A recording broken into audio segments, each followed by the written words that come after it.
My name is Liao again. I'm the representative of Taipei Mission here in this wonderful country, Sweden, in the beautiful city of Stockholm. It is a great pleasure to be with you tonight, namely to share with you what's happening between Taiwan and mainland China, what we call cross-Taiwan Strait relationship. Why keep Taiwan there? If China keeps saying Taiwan is a province of China, Taiwan is an inseparable, undividable part of China, they might as well say Singapore is an inseparable part of Malaysia, or North Korea is an inseparable part of China. But why do they keep saying Taiwan is an inseparable part of China? And we say, no, we're not a province of China. Why? I'm going to tell you. Remember, Qing Dynasty was becoming weak. Dr. Sun Yat-sen led the revolution, uprooted the last dynasty in 1911, and established the first republic in Asia called Republic of China, 1911. But there were civil wars and there were corruptions as the new republic was moving on. And you remember that during those years, 1911, in this part of the world, Sweden already enjoyed peaceful development for almost 150 years, 100 years. Now you have 200 years without war. You're such lucky people here, but not there. There was war and war, civil war, people fight, warlords, one fighting against each other. So finally, it gave the Communist Party of China a chance. They learned from Soviet Russia. They were supported by the then Soviet Russia, now Russia. And eventually, they took advantage of the chaotic situation of China, partly to blame of the corruption of KMT. But it's hard at such a time. It's hard to really, have full control of China and do well because it's just a chaos. So after they won the Civil War, the Chinese Communists took China in 1949, and the original Republic of China under the leadership of General Chiang Kai-shek and his army had to retreat to now the island that Koxinga used for the last part of Ming Dynasty. So now you can imagine Republic of China on Taiwan, and then 1949 on that big mass of Chinese mainland is now established this new People's Republic of China. So from 1949 till now, has People's Republic of China really ruled Taiwan? No.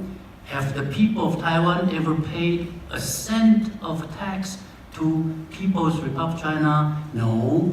Before 1949, in 1945, Republic of China was even a founding member of the United Nations. Okay, so from 1949 on, Taiwan, Republic of China. China, People's Republic of China. Mainland China was under communist rule. They wanted to do well under Mao Zedong, but not in the right way. Okay, not in the right way. A lot of people died because of poverty, because of lack of food in those years. And then Mao Zedong decided to have a cultural revolution from 1960 to 1970, and that's a total disaster. Millions and millions died during that period of time. At least one generation of the Chinese people lost completely opportunity of education because young people were busy purging their seniors, purging their teachers at school, purging their own parents, purging their uncles, and everybody. And they were watching, detecting on everybody. So it's just not a part of history that even now the Chinese people would like to talk about. When the elder generation, who are now about 70 years old, if you mention that, they won't talk. They just have tears coming out of their eyes and say they don't want to talk about it. Luckily or unfortunately, Korea War bursted in the 1950s. And Truman decided that he needs Taiwan now. He needs to use Taiwan, for the war,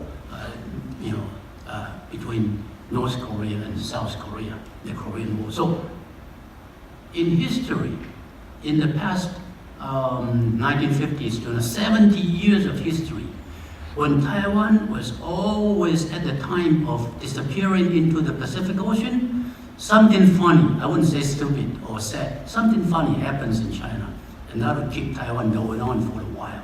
Okay, Korea War is once, Cultural Revolutions second for 10 years, Tiananmen Square, we don't want to mention that in 1989. China has been opened up, has been developing, has been doing well in business, but Tiananmen Square had to happen. Why? Because if you develop economically, you have to allow democracy and political, evolution to happen. If you don't allow that, people will ask for that. That's why Tiananmen Square happened. And that gave Taiwan another breath of continued life in 1989.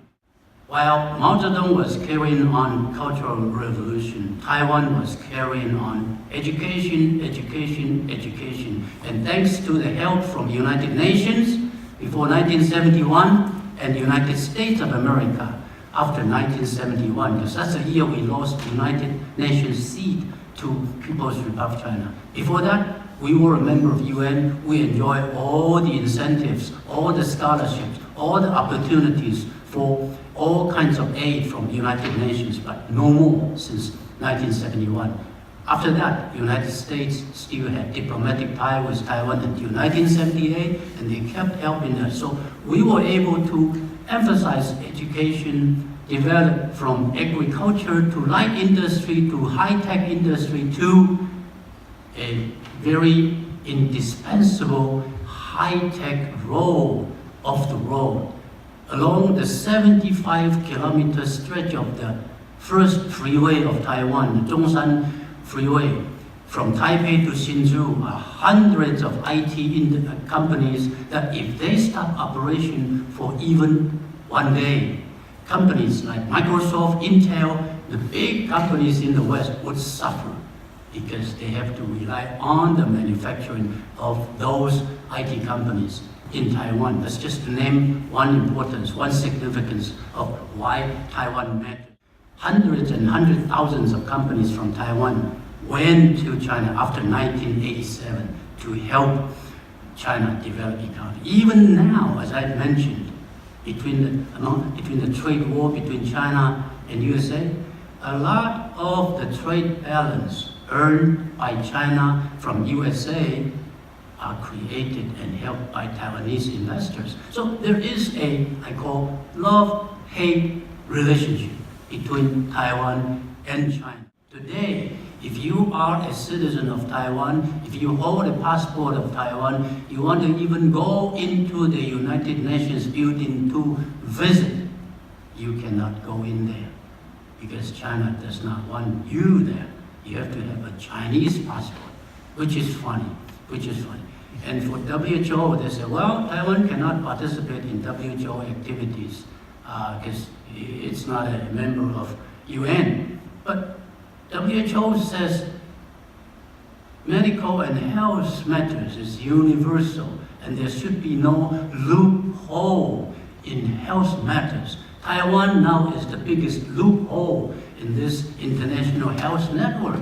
And if epidemics and pandemics burst out of Taiwan, our flights, millions and millions of flights flying in and out of Taiwan's safety flight zone or flight safety zone every year, millions of flights. And it doesn't just carry Taiwanese passengers, it carries everybody. So why would the world allow WHO to treat Taiwan like that? We need information. We need a channel to report serious disease. So we hope that WHA, the Assembly, would welcome Taiwan back to be an observer. For 8 years during the previous administration, we were invited. But now we are in a new administration since 2016, different political ideology. China didn't like this government, so China says no more inviting Taiwan to WHA. Interesting, it's not supposed to be political matter, but they make it political. President Chiang Ching-kuo of Taiwan passed away, there was a new president, and both sides' ideology changed a little bit. They thought that there was necessity to meet and talk some. and talk some. So through white gloves, representatives of both China and Republic of China and Taiwan, they met in Shanghai and also in Singapore and reached this so-called 1992 consensus. You wonder, what's this consensus? It says, there is one China, both sides agree, and then either side are free to interpret what that China is. So mainland China said, that's People's Republic of China, of course. And then Taiwan say, oh, there's one China, but let's say it is free China, the Republic of China, okay? At that time it was like that, 1992, but as time moves on, as China gets stronger and stronger economically and militarily, now China is saying, yes, there's only one China, and you are going to interpret that one China as just this China, not that China. So recently, China is forcing every country in the world, including big companies, airlines, hotels, investing in China. Can you still hear me? Yes? Forcing them to not list Taiwan as a country. If you list Taiwan as a country, China won't give you the opportunity to invest in China, to earn money in China, airlines, including SAS Airlines. So what do you have to call Taiwan now? You have to call Taiwan, province of China, which is not true, which is simply not practical. We have 1,000 Taiwanese who are now citizens of Sweden.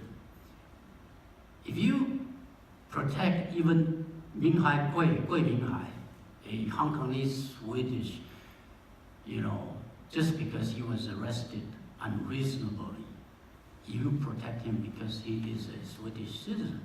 Then there are 1,000 Taiwanese Swedish citizens in Sweden. You don't even want any Swedish citizen to suffer even 1 minute of disrespect or inconvenience in any international airport. Don't you think so? Because they're your fellow countrymen. So if you name Taiwan province of China, it's not practical, not true. So let's go tell it on the mountains, including our good government agencies here, that just call Taiwan, Taiwan, please. After 1987, there was opposition party in Taiwan, and then into real democracy. So the year 1996 saw Taiwanese people wanting to have a general election for our own president, which is the first country in Asia to ever allow that to happen. Not Singapore, not Japan, not Korea. Taiwan, Republic of China, the first. Okay, China was so concerned. China says, oh, you want to let everybody vote your president. That means once you do that, you're going to claim independence from China. We don't have to claim independence from China. What's the need, right? There's always been a Republic of China there since 1949, so it is nonsense if Taiwan wants to claim independence, right? But they thought we were going to do that, so they sent missiles to the Pacific, to the Taiwan Strait. They did not bomb Taiwan, because if they did so, the U.S. 7th Fleet, the U.S. Pacific Fleet number 7, would take that opportunity and say, oh, we have been waiting for so long. Thank you for hitting Taiwan. Your missile may kill 15, 20, 50 people of Taipei City, but we are going to destroy all your military facilities southeast of China. So China knew that. So they only bluffed. They sent missiles, boom, dropped into the Pacific Ocean. Okay, to scare Taiwan. But the more they want to scare Taiwan, the more the Taiwanese people voted, take advantage of their first time in history to vote for their own president. So we successfully had that in 1996 and became the first country in Asia to ever have done that. In 2015, KMT and the Communist Party in China was going to agree on the trade of service. Trade of goods were already agreed. So they were going to agree on trade of service, okay? But the government did not tell the legislative, and the people did not know. So people started to concern and say, wow, are you going to sell Taiwan to China? And Taiwanese people are not the only people thinking so. USA thinks so. Europe thinks so. They have worries. Are you going back to China too quick? Are you willingly going back to China the way you are dealing with China so smoothly? See, it's ironic. The whole world wants good things to happen, and once good things happen too much, then the whole world says, hey, stop, it's too good to believe, you know. The election in 2016 again saw Taiwan's peaceful transition of government by different political parties, which are taken for granted in the free world here also. You see, change your government all the time. What's the big deal? But it's a big deal in Asia. Okay, it's still a big deal, especially among the Chinese-speaking nations. Mainland China, Singapore, Hong Kong, Taiwan. Only Taiwan has peaceful transitions of political parties, not the others, not Singapore. Okay, and not only that, this particular year saw Taiwan elected a female president, Tsai Ing-wen. The first ever female president to have ever elected in any Chinese history, in any Chinese-speaking area. Singapore, Hong Kong, China, Taiwan. The first female president. And now, at the same time, China's leader kept changing. They kept changing. And they did become more and more open-minded. They were doing some kind of democratization in their own definition. But imagine, China looks good today. You have all the Chinese tour groups going to all corners of the world, spending big money, tourism money, buying this, buying that. You are happy collecting money from the tourists from China. But the biggest difference now is if you want freedom of communication, freedom of expression, freedom of religion, respect of gender, respect of human rights, respect of different sex marriages. You don't get that in China. You don't get that. Now, our people can go yell in front of the presidential office, you know, and nothing would happen. Our people can go on TV talk shows every night and hear all the talk show hosts saying good things, bad things about all the political figures, including the president herself, or formerly himself, mind you. Nothing would happen. The mainland Chinese people, when they were tourists to Taiwan, they would spend the daytime sightseeing, eating good Taiwanese food. Once the sun goes down, they all go back to their hotel room, turn on TV, and watch what they can watch at home, namely political talk shows, to hear Taiwanese people say bad things about their president, and nothing happened. Okay, well, they have the freedom too, mainland Chinese. They can go to Taiwan and scold our president for free.